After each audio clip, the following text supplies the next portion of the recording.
He starts off as a Golden Boy student, very much in the line of Potter Stewart, Sargent Shriver, George H.W. Bush, and the like.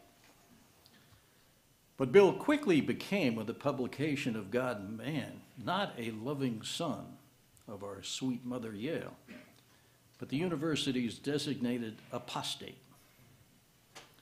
Yale's memories of the book, Bill once described them to me, were, quote, long and censorious. But he cared deeply about this place, not only where he had formed his political views, but where he'd formed the friendships that sustained him for a lifetime. For its part, Yale, I think, possibly nudged by the Alumni Fund, realized that there was no upside in a long-term feud with America's most gifted controversialist. The ice began to melt. The door opened wide and bilateral talks began in the 90s between the prodigal student and the forgiving university.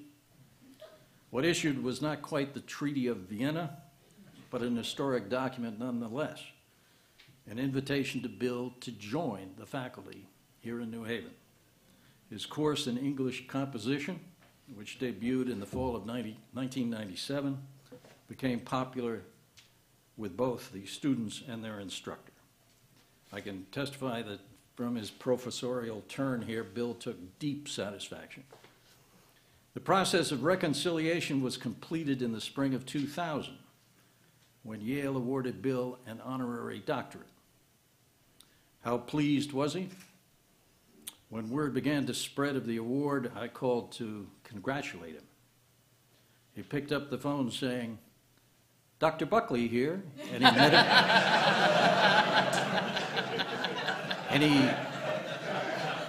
Any metaphysical problems I can help you with?" To which the answer is, well, yes, actually, there are. And the Buckley program here at Yale, I hope you will agree, is one way to address them. Thank you. Hear, hear.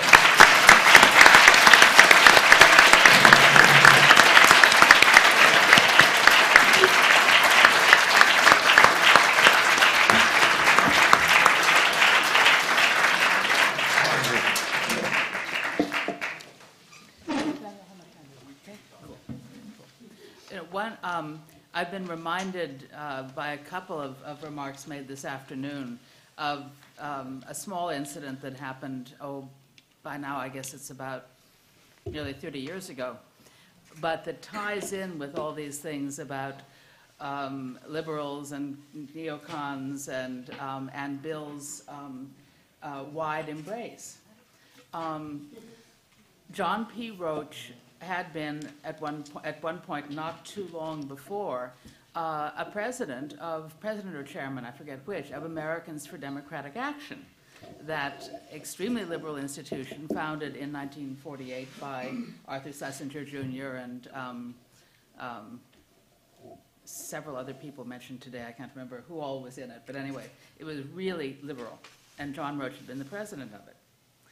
And gradually, as the world changed, at least on foreign policy, he found himself much more in tune with National Review than with many of his former allies. And he and Bill were talking somewhere, and John asked if he could write a column for National Review. And Bill said, well, delighted. Please start any time.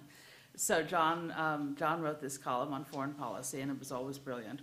But I assumed that we were far apart on domestic policy. And then one day, I forget what subject came up, but something to do with poverty or whatever. And he gave an answer that led me to say, "Why, John, you sound like an Israeli conservative." And he said, "No, a Catholic syndicalist." These labels can be interpreted in very different ways. Well, do you have any comments for each other, or shall we invite the audience? Let us invite the audience with any questions, comments, summings up. Yes, Nina.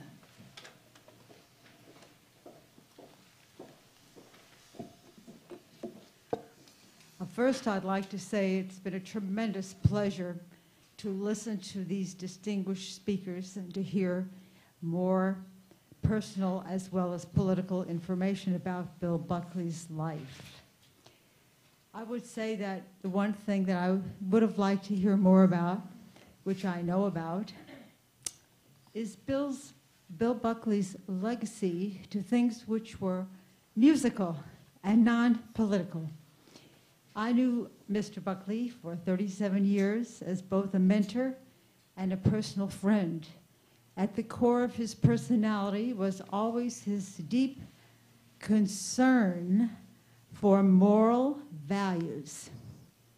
That was a tremendous part of his personality and makeup. He became interested in supporting me in Charles Ives, the American composer's music, because Ives was interested in moral values. He made a tribute to Ralph Waldo Emerson, spoke about the importance of one's remembering one's eternal soul.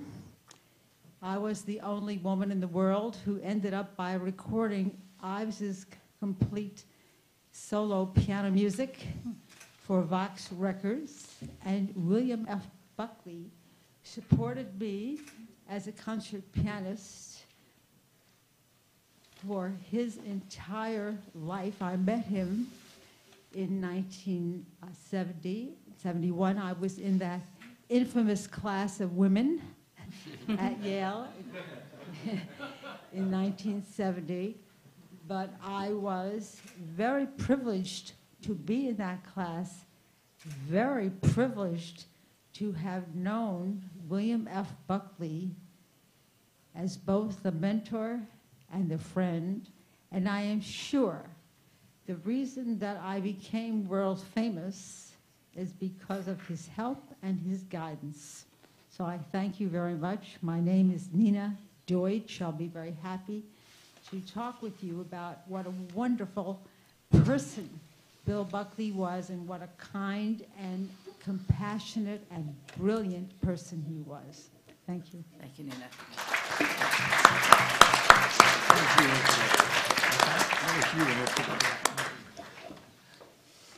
Questions? Anyone want to tell Rich he was wrong? Don't tell Bill that he was wrong.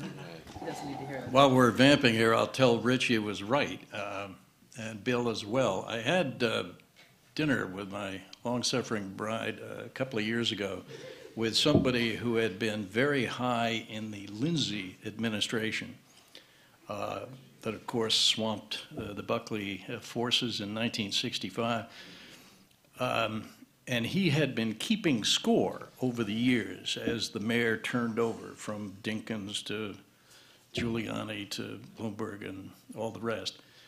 And in the campaign of '65, Bill had recommended 22 specific proposals, all of them branded extremist by the New York Times, quite literally, every single one of them in serial fashion. They had all been adopted in the subsequent years but one. And I was dying to find out which one it was. Maybe it was the elevated Buckley Bikeway. I'm not sure. Yes. Yeah. Bloomberg is working his way up to that. It's only a matter of time. So even though we got 13.8% or whatever it was, we won. And that is a message for all conservatives, especially you young people at Yale. I know you feel like you're facing the Chinese army, but they're going to run out of food. Think of it that way.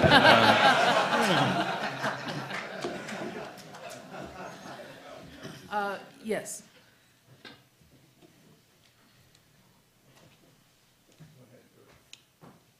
Short question. It's part of my early life in Cincinnati when it was very big. The John Birch Society, and where did Bill Buckley stand on that from his friends and his writings? Well, he, famously purged the John Birch Society and sort of expelled them from polite company. Whose line was it? The John Birch Society thought Eisenhower was a communist when he was really just a golfer. But this was quite controversial within National Review, and it goes to what Neil was referring to, Bill's moral courage. I was just reading about this recently, and Bill Rusher opposed it, a number of senior editors opposed it, and I was thinking if I was in that situation and all my kind of high-level colleagues are saying this is a disastrous mistake, it's going to hurt the future of the magazine, don't do it, I'd be really hard-pressed to do it. But Bill was Bill, and he did it. And National Review paid a short-term price, I think up to 10% of the cancellations. But he had the long view that this was important to the health of the movement, and of course he was correct. No. I think that actually leads in quite nicely. I don't want to tell Rich he's wrong, and I couldn't anyway because he's my former boss, but I do have to ask about attention in one of the things that he said that probably all of you could address. Rich said that Buckley's anti-statism was difficult to overstate, and that he would have supported Rand Paul, and that's probably true. On the other hand, the John Birch Society shows us that he had a history of purging people whose anti-statism was inversely proportional to their persuasiveness. His obituary for Murray Rothbard ends with the line, "Yes, Murray Rothbard believed in freedom the same way David Koresh believed in God." And he clearly had a low view, not necessarily of Rand Paul, but of his father, given his 1988 interview. So what antibodies did Bill Buckley have that prevented him from sliding into that school of conservative thought, and how do we spread them? Well, I'll just address it very briefly and let Neil and Bill take that on too. I didn't mean to suggest he would support 100% Rand Paul, because although Bill oftentimes self-identified as a libertarian, and a key dispute with libertarians throughout the Cold War, he said they were wrong and that we needed a strong state in order to combat the Soviet Union. And that took priority over shrinking the state at home. If you had to choose, you would defeat communism because it was just if you were going to have any limited government whatsoever, you actually had to save the West first. I think if one had grown up, come of age when Bill did, the complacency of progressivism and of sort of liberal welfare statism was so great that it would have made me, I would say, more libertarian or more rhetorically inclined towards a kind of libertarian, almost absolutism than perhaps would be the case today when, in fact, progressivism, though it's done a lot of damage, isn't nearly as confident as it could have been then. I mean, Bill captures that nicely in the original statement of National Review, mission statement, whatever it is, of National Review, where he talks about the almost suffocating complacency and conformity of liberal opinion. I've got to think some of the attraction for Bill, I mean, he was a complicated thinker, and he was a mix of libertarian and traditionalist, and you know, in some of his books and in some of the policy proposals he actually thought out the most, both in the mayoral campaign and in the book Gratitude, are not simply libertarian or small government conservative. I mean, he was interested in limited but energetic government, I think in the spirit of the founders. But in any case, I think the attraction, I wonder, I don't know, didn't obviously know Bill then at all and never really discussed this with him, but the attraction to the kind of Albert J. Nock, you know, shocking individualism. I've got to think a lot of that came as a reaction to just the incredible complacency with which everyone dismissed that strain of American political life and that strain of political philosophy back then. And I do think insofar as when he actually intervened in real politics in the 60s and 70s and 80s, he was obviously inclined towards much smaller and more limited government, very inclined towards policies that would free up people and encourage them and allow them to govern themselves, but not a kind of, I mean, he wasn't a dogmatic libertarian in the sense of deducing from first principles a incredibly minimalist or state or almost no state at all.